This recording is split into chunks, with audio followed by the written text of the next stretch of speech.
আসসালামু আলাইকুম রহমতুল্লাহ বরকাত।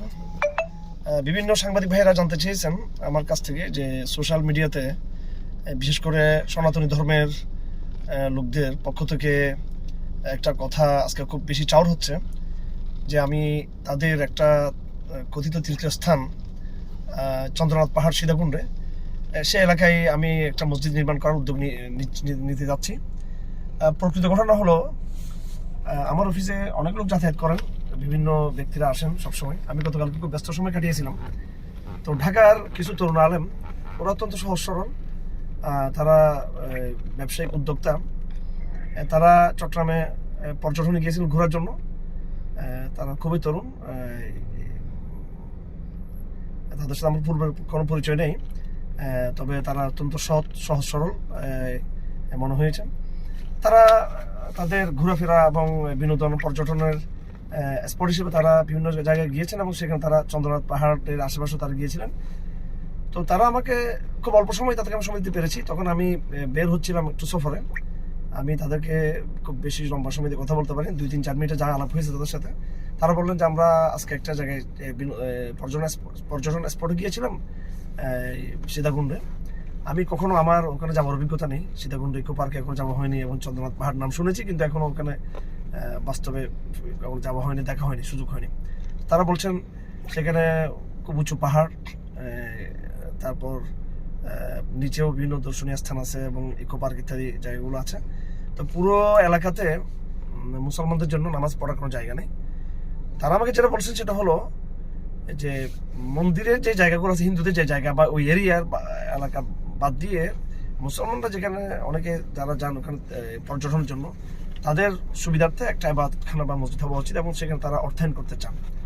আমি তাদের সহজ সরল সে প্রস্তাবকে আমি সমর্থন করে আমি তাদেরকে সাধুবাদ জানিয়েছি এবং একজন মুসলিম হিসেবে আমার দায়িত্ব যে যে সমস্ত জায়গায় কারো হক নেই। চট্টগ্রাম শহরে হিন্দুদের কিছু জায়গা দখল হয়ে গিয়েছিল, কিছু আশেপাশের ফুটপাতে যারা বসবাস করে তাদের মাধ্যমে এবং অসাধু কিছু ব্যবসায়ের মাধ্যমে। আমি নাম নিয়ে বলতে পারি, চট্টগ্রাম শহরের বিভিন্ন হিন্দু সংস্থা এবং ব্যক্তিবর্গ আমার সাথে যোগাযোগ করেছিলেন। আমি আমার বাবা মুফতি ইসলাম চৌধুরী সাহেবের ফতোয়া এবং বরেণ্য ওলামায়ে কেরামদের ফতোয়া নিয়ে আমরা ওই স্পটে আমরা গিয়েছি এবং হিন্দুদের যে জায়গাটুকু ছিল ওইটা মুসলমানদেরকে ফেরত দিতে বলেছি, যেহেতু সেটা মালিকানা ছিল তাদের। তো অধিকার প্রশ্ন তো আসলে প্রত্যেক মানুষের অধিকার ব্যাপারে সে স্বাধীন থাকবে। যেখানে মন্দিরের জায়গা থাকবে বা মন্দির এরিয়া থাকবে, সেখানে তো কোনোভাবেই অন্য কেউ মসজিদ করা বা ঘর নির্মাণ করার প্রশ্ন আসে না।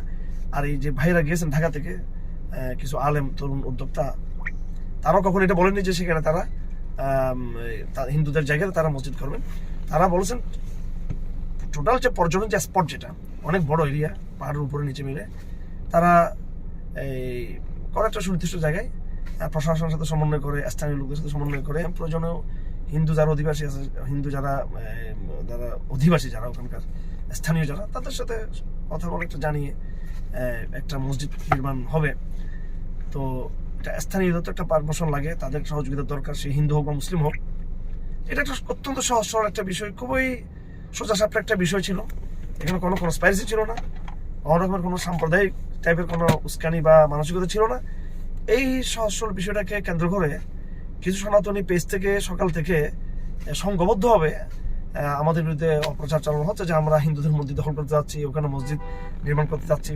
আমি মনে করি এটার পিছনে পতিত স্বৈরাচার এবং তার যে দূষররা রয়েছে এবং বিশেষ করে তাদের যে মদতদাতা ভারতীয় আধিপত্যবাদী শক্তি, তারা বাংলাদেশকে বারবার একটু অশান্ত করতে চায়। নানান তারা এই কার্ড ইউজ করে, তার মধ্যে অন্যতম কার্ড হচ্ছে সংখ্যালঘু কার্ড। এটাকে ইউজ করে তারা একটা বাংলাদেশে একটা অরাজক পরিস্থিতি তৈরি করতে চায় এবং আমাদের বিরুদ্ধে যারা আমরা ইসলামপন্থী আছি, যারা আমরা স্বাধীনতার পক্ষের এবং এদেশের গণমানুষের মুক্তির পক্ষে যে আমরা কথা বলি এবং আধিপত্যবাদের বিরুদ্ধে কথা বলি, আমাদেরকে বেলেম দিয়ে আমাদের ক্রিমিনালাইজ করে তারা তাদের যে কাঙ্ক্ষিত দুঃস্বপ্ন তারা দেখে, যারা পরিকল্পনা সেটাকে তারা বাস্তবায়ন করতে চায়। তো এটা একটা কনস্পাইরেসি হচ্ছে আমাদের বিরুদ্ধে, প্রপাগান্ডা হচ্ছে, সেই সম্পর্কে আমরা আমাদের অবস্থান স্পষ্ট করেছি। যদি ওই এলাকাটা স্পটটা যদি মুসলমানদের স্পট বিনোদন এবং পর্যটন যে এরিয়াটা আছে, বৃহত্তর এলাকা, এখানে মুসলমানদের প্রয়োজনে সেখানে মসজিদ হতে পারে। মসজিদ সব জায়গায় থাকে, এটা মুসলমানদের অধিকার।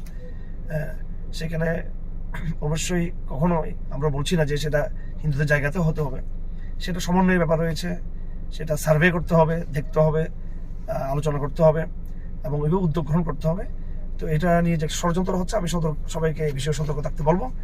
এটা নিয়ে আমাদের পক্ষ থেকে যেন কোনো বাড়াবাড়ি না হয়, এবং বাড়াবাড়ি হয়নি আমাদের পক্ষ থেকে, কিন্তু যারা সনাতন ধর্মাবলম্বী তাদেরকে মিসগাইড করা হচ্ছে, তাদেরকে যারা পলিটিক্যালি যারা ইউজ করতেছে তাদেরকে, আঞ্চলিক শক্তি, জাতীয় এবং দেশের ভিতরে কিছু কুচক্রী মহল, তাদের চক্রান্ত ব্যাপারে আমি সনাতন ধর্মের লোকদেরকে আমি সতর্ক থাকতে পারবো এই বিষয়ে।